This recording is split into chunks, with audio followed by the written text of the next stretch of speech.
My name is Will Hendricks. I'm part of this English 11-2 online class, and I'd like to apologize at first because I'm not really the best at talking to a camera, talking to a screen, or anything. But I'd like to talk about how much I'm actually really enjoying this poem section, this poetry section of our class, because personally I love music, and it's only happened the last couple of years, but I love the lyrics of music. I love how it can change our entire perspective on life sometimes. It can take a good day to a bad day, and change a bad day to a good day. And those emotions really are what make us human, in a way. So the poem that I chose actually kind of encompasses poetry and music and puts it into one. And that's Man Listening to Disc by Billy Collins. So what I'm going to do is I'm going to read this out loud to you, then we're going to discuss it a little bit. And hope you enjoy it. I apologize if I suck. So, Man Listening to Disc. This is not bad, ambling along 44th Street with Sonny Rollins for company, his music flowing through the soft calipers of those earphones, as if he were right beside me on this clear day in March. The pavement sparkling with sunlight, pigeons fluttering off the curb, nodding over a profusion of breadcrumbs. In fact, I would say my delight at being suffused with phrases from his saxophone, some like honey, some like vinegar, is surpassed only by my gratitude. To Tommy Porter for taking the time to join us on this breezy afternoon with his most unwieldy bass, and to the esteemed Arthur Taylor, who is somehow managing to navigate this crowd with his cumbersome drums, and I bow deeply to Thelonious Monk for figuring out a way to motorize, or whatever, his huge piano so he could be with us today. The music is loud, yet so confidential. I cannot help feeling even more like the center of the universe than usual, as I walk along to a rapid little version of The Way You Look Tonight. And all I can say to my fellow pedestrians, to the woman in the white sweater, the man in the tan raincoat, and the heavy glasses who mistake themselves for the center of the universe, all I can say is watch your step.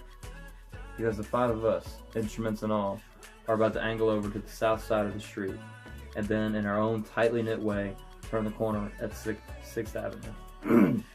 And if any of you are curious about where this aggregation, this whole battery-powered crew, is headed, then let us just say that the real center of the universe, the only true point of view, is full of the hope that he, the hub of the cosmos, with his hair blown sideways, will eventually make it all the way downtown. This is so cool, because you can really see how happy this person is. Like, this guy's feeling good. And all he's doing is walking along the street. And it kind of preaches to how much music can really take over our lives and really take over our mind. He's thinking about other people on the street and saying, watch your step. You think you're the center of the universe, but not. Look at me. And maybe seem cocky at times, but honestly, he's just really feeling good. And music and this jazz is what is bringing that. The artists such as Tommy Porter, Sonny Rollins, these are old jazz artists and not really that old. This is very recent. Thelonious Monk got big around the 80s and the 90s. That was his time frame. And what's really cool is that some of the lines in here say, like, the music is loud yet so confidential.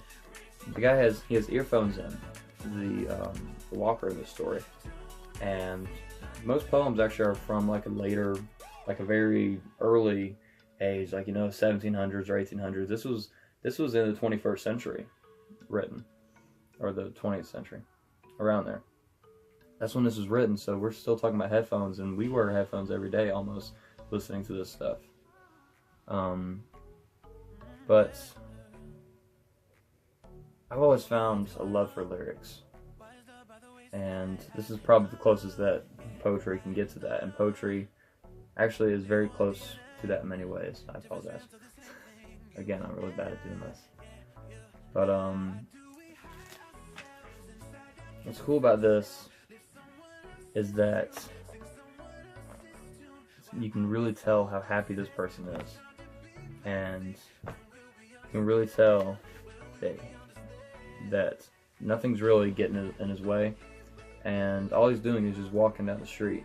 He's imagining these artists with him as he's walking, I mean, I do that personally. I used to work at my church, and I would just, any music I listen to, I feel like I got Andy Mineo right beside me, or Kygo right beside me, and we're just walking down the halls having fun, you know, and not really doing that much. So I can really relate to this guy, and it's just really cool how he's just walking on the street, and you can really just tell he's feeling it. He's really happy. But hope you enjoyed this. I apologize because I'm not really very good at talking to a camera like this. But the rest of my presentation will be online, and yeah, hope you enjoy it.